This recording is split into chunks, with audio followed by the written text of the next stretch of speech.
Guys Inter cache അടുത്ത സീസണിലേക്ക് വേണ്ടി really cooking. ഞാൻ ഇന്നലെ ശ്രീനിധി എഫ് സിയുടെ ഒരു വീഡിയോ ചെയ്തപ്പം പറഞ്ഞതാണ് ഒരു സൈനിങ് വരുന്നതിനെ പറ്റി. പനാമൻ താരം, അതായത് പനാമയ്ക്ക് വേണ്ടി ഇന്റർനാഷണൽ റീസെൻ്റ്ലി കളിച്ച് പനാമയുടെ അണ്ടർ 23 ക്യാപ്റ്റനെ എത്തിക്കുന്നു. ഇന്റർ കാഷിയൊക്കെ നടത്തുന്നതിനേക്കാൾ അപ്പുറമുള്ള സൈനിങ്. എന്താ പറഞ്ഞു തീരുന്നതിന് മണിക്കൂറുകൾക്ക് ഇപ്പുറമാണ് ഞെട്ടിക്കുന്ന തരത്തിലുള്ളൊരു വാർത്ത വരുന്നത്. മറ്റാരുമല്ല, ജോണി കൗക്കോ എന്ന് പറഞ്ഞിട്ടുള്ള ഫിന്നിഷ് താരമായിട്ട് ഇന്റർ കാഷി ലിങ്ക് ചെയ്യുന്നു എന്നുള്ളതാണ് ഏറ്റവും പ്രധാനപ്പെട്ട കാര്യം. അപ്പം ഈ ഒരു താരത്തെപ്പറ്റി പറയുമ്പോൾ നമുക്കറിയാം, അന്റോണിയോ ലോപ്പസ് അബാസ് ആണ് ഇന്റർ കാഷിയുടെ കോച്ചായിട്ട് വരുന്നത്. അപ്പോൾ അദ്ദേഹത്തിൻ്റെ ഒരു ഫേവറേറ്റ് ആയിട്ടുള്ള ഒരു പ്ലെയർ തന്നെയാണിത്.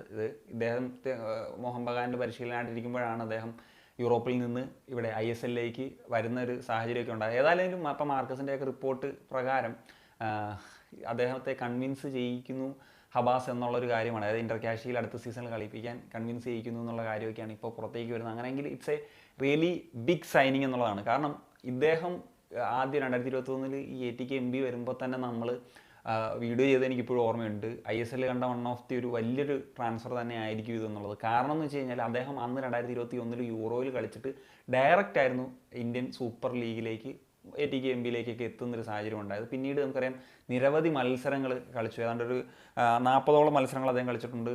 6 ഗോളും 10 അസിസ്റ്റും. ഇദ്ദേഹം ഒരു സെൻട്രൽ മിഡ്ഫീൽഡർ അല്ലെങ്കിൽ അറ്റാക്കിംഗ് മിഡ്ഫീൽഡറൊക്കെ ആയിട്ട് കളിക്കുന്ന ഒരു താരമാണ് എന്നുള്ളതാണ്.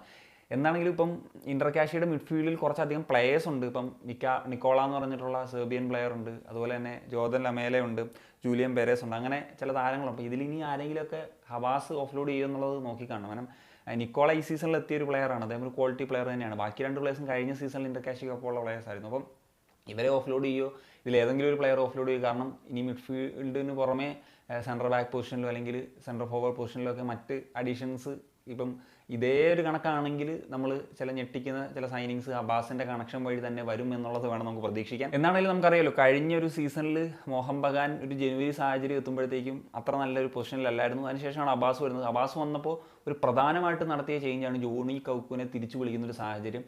അദ്ദേഹം വന്നിട്ടുണ്ടാക്കിയിട്ടുള്ളൊരു ഇമ്പാക്റ്റ് എത്രത്തോളമാണ് എന്നുള്ളത് അറിയാം. അപ്പം ഐ ലീഗിൽ ഇന്റർ കാഷിയിലേക്ക് അദ്ദേഹം ജോയിൻ ചെയ്യുമ്പോഴത്തേക്കും ആ ഒരു ഇമ്പാക്റ്റ് തന്നെയായിരിക്കും അവാസ് എക്സ്പെക്റ്റ് ചെയ്യുന്നത്. പിന്നെ ഞാൻ ഈ പറഞ്ഞിട്ട് ഈ നിക്കോളയും ഒരു സിമിലർ കൈൻഡ് ഓഫ് പ്ലെയർ ആണ്. ആ ഒരു സെയിം പൊസിഷനിലൊക്കെ കളിക്കുന്ന ഒരു പ്ലെയർ ആണ്.